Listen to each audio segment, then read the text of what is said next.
Viewpoints on the talk station FM 107 AM 1240. Well, the legislature's back in session. As a matter of fact, I think they come back this evening. And we didn't have time last week to talk with our guest this afternoon, Mitch Kokai. We always enjoy chatting with him at the end of the week to find out what's happening in the legislature, what has happened, what's going to happen. He's prescient. He knows all the details well in advance of even the members of the North Carolina legislature. Am I pretty accurate? Oh. I'm pretty accurate on that one, Mitch. Yeah, I don't know what's happening before the members of the legislature. Well, maybe some of them, but very few. It's nice of you to say, but I would not claim to have that level. Well, that's all right. Don't let facts get in the way of a good story.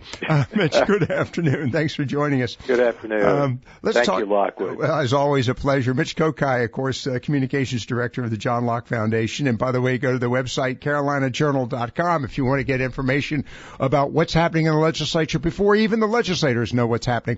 I will say that, of course, and there's not an awful lot we have to say about this today, but breaking news earlier this afternoon that, in fact, the chairman of the North Carolina Republican Party, Robin Hayes, former member of Congress, as a matter of fact, has announced his decision to step down, and they have an election coming up in a couple of weeks, or maybe it's this coming week. So it seems to catch everybody by surprise. Or was there any kind of, advance notice that this might be happening?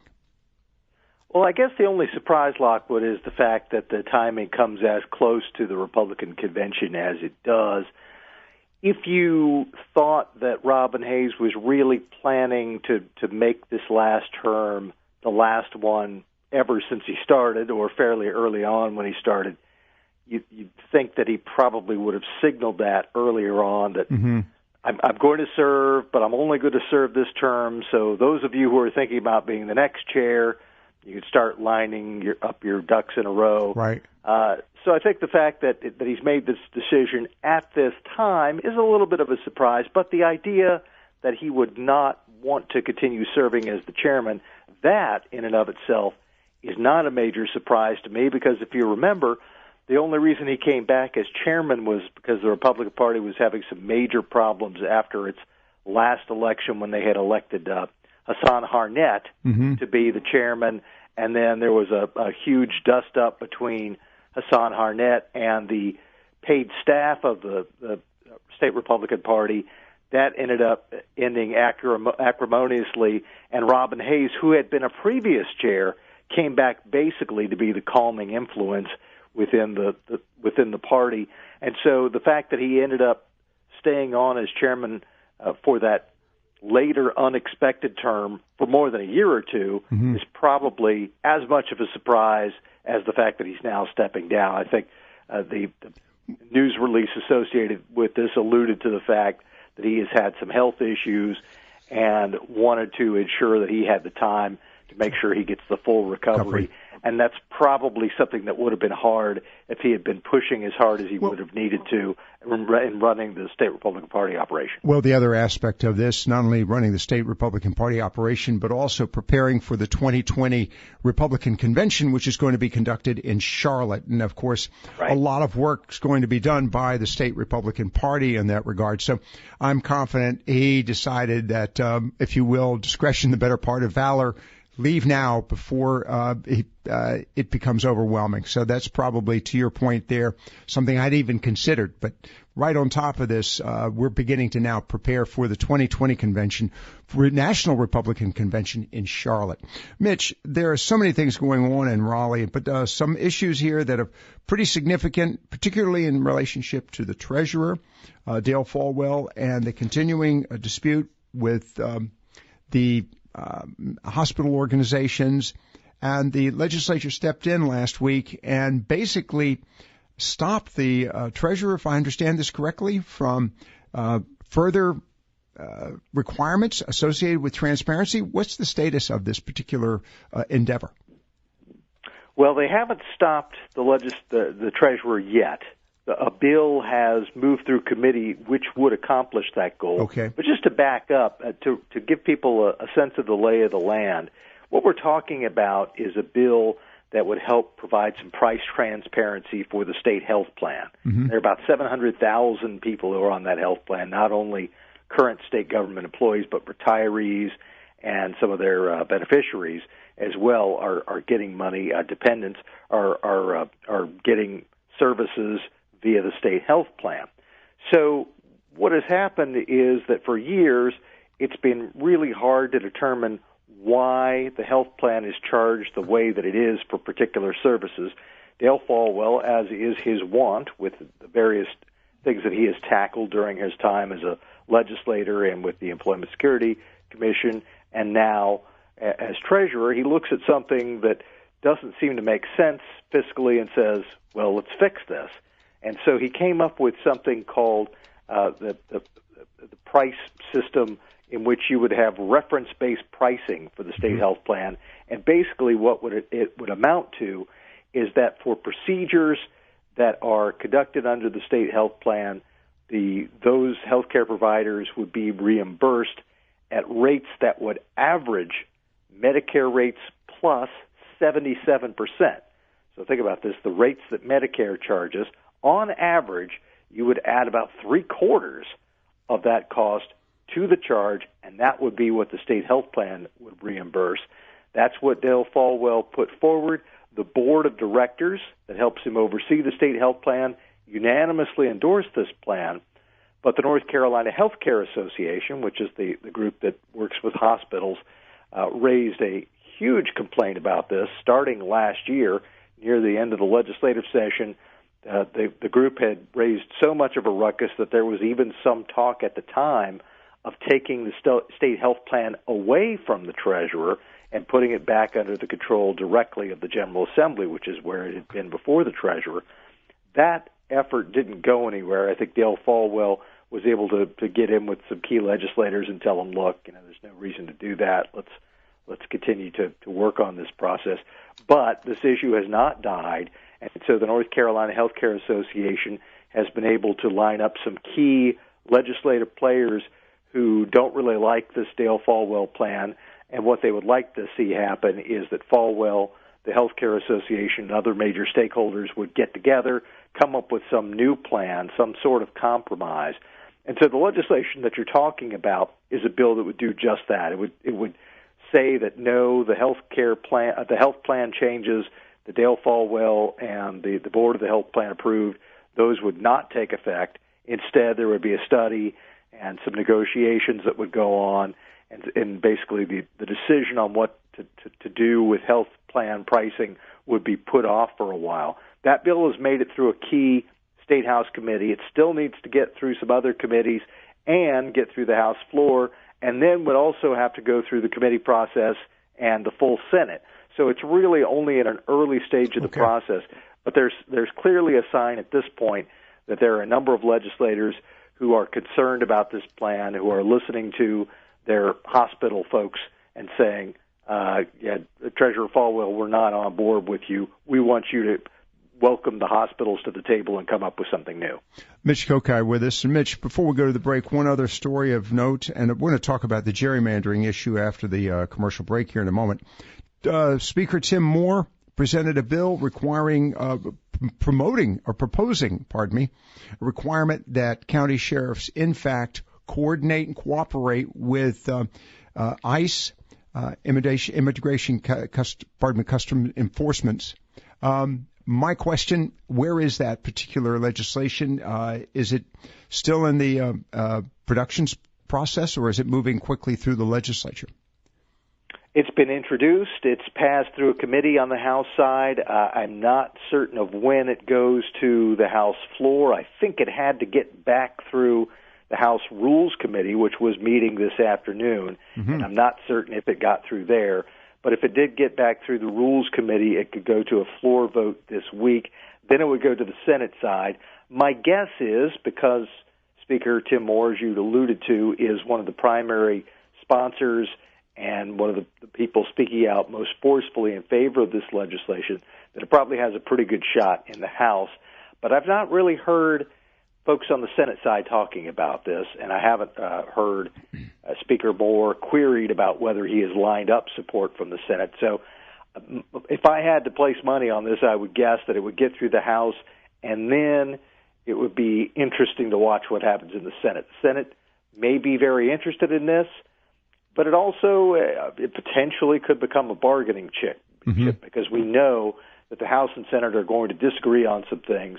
So items that are high priority for Tim Moore and items that are high priority for Phil Berger could easily, because of politics, get caught up in delays in the other chamber as they're trying to come up with ways to negotiate with each other on the things that they value the most. Our guest this afternoon again, Mitch Kokai of the John Locke Foundation. When we return, Mitch, I do want to ask you quickly about the announcement, or is it a threat? I'd be interested in your observations on that when we return, that the North Carolina Association of Educators are calling for teachers to go on strike. No, I'm sorry, to take the day off on May 1st across the state. Is that considered a threat, or is that happening? What's the rumor there in Raleigh? We'll find out for a moment from Mitch Kokai. Viewpoints on the talk station, FM 107, AM 1240. We've got Mitch Kokai of the John Locke Foundation with us, where he's the communications director. John Locke Foundation, and we've got Mitch Kokai. I'll get this out here in a moment, Mitch. The topic... I'll answer to Locke or John or Mitch or any of those. Hey, you! Just don't call me late for dinner. Right. Question for you. The North Carolina Association of Educators is promoting a May 1 departure from classrooms on the part of teachers to gather in Raleigh, and I'm wondering, how is that being received in Raleigh by the legislature? You know, the General Assembly hasn't said a whole lot about it yet, but I think you're going to be hearing more in the weeks ahead. You alluded to, just before the break, asking whether I thought this was actually going to happen or not. I think it's almost certainly going to happen. The NCAE, which is the teachers' union, sometimes they don't like to call themselves a union, they are basically, for all intents and purposes, a union. They believe that they had great success last year doing the exact same thing, where they chose a day, told teachers, hey, you should take this day off. They did. Many local school systems went along with it by canceling class that day, which meant that the teachers didn't have to pay the $50 a day that they'd have to pay to get a sub. And so you had thousands of people, most of whom I assume were teachers, but not all were, thousands of people marching through the Capitol, and it made it look as if the teachers were a major political force. And so they're trying it again this year on May 1st, and they have several demands, some of which are higher pay for teachers, more funding for counselors and school psychologists and that sort of thing. But they also have some interesting things that seem to have nothing necessarily to do with schools, like they want to expand Medicaid, which is definitely along the lines of the Democratic Party agenda, including Governor Roy Cooper. Doesn't really seem to have much to do with schools. They also want a $15 minimum wage, and not just for the school employees who aren't already getting $50 minimum wage, but $15 government-mandated minimum wage for everyone else, too. So it's an interesting set of goals that this education group tied to the North Carolina Association of Educators, NCAE, the state affiliate of the largest teachers union, the National Education Association, they basically have goals, and I think you're going to be hearing more about the General Assembly's response in the weeks ahead. They're going to put out all kinds of data and information about what's already being done for schools and teachers. All right, and then one other quick question before we sort of wrap it up with what you are going to tell us is going to happen in the legislature the remainder of this week. Since you have all the knowledge, put you out on the limb there. The topic, gerrymandering, we've got, of course, the Rucho versus Common Cause, the League of Women Voters. That's going before the U.S. Supreme Court.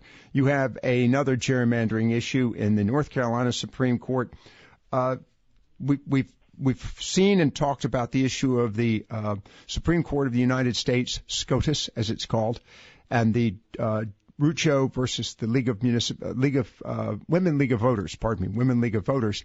What about the North Carolina gerrymandering case? Where is that at this point? Well, first of all, I'll update you on the U.S. Supreme Court case, which in its current form is called Rucho versus Common Cause. Okay. The Common Cause and League of Women Voters suits were put together. Oral arguments were taken in that case last week, and so now the next thing will be a decision, and we expect a decision in that case probably near the end of June, just about the time that the Supreme Court is wrapping up its work before the summer and taking off. So that's where that case stands. The state-level case is called Common Cause versus Lewis. It's probably because Bob Rucho was gone from the General Assembly by the time that the suit was filed, so instead of suing and naming Bob Rucho, the head of the Senate's redistricting committee, they named David Lewis, the head of the House's redistricting committee. That case has been going through some preliminary stages right now. A trial isn't set in the case until July 15th. Okay. And I think that was a wise move on behalf of the three-judge panel that's going to hear that, because this case was filed 1 week after the November election.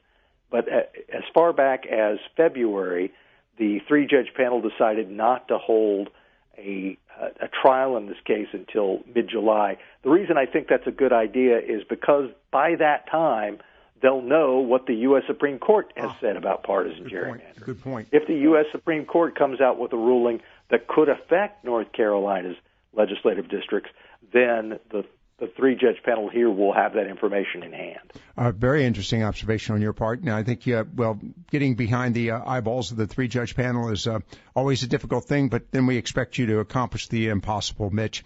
All right, and with 2 minutes to go, Mitch, since we're talking about the impossible, which is for you, it just takes a few extra moments, what can we expect this week in the legislature? Any significant issues coming up?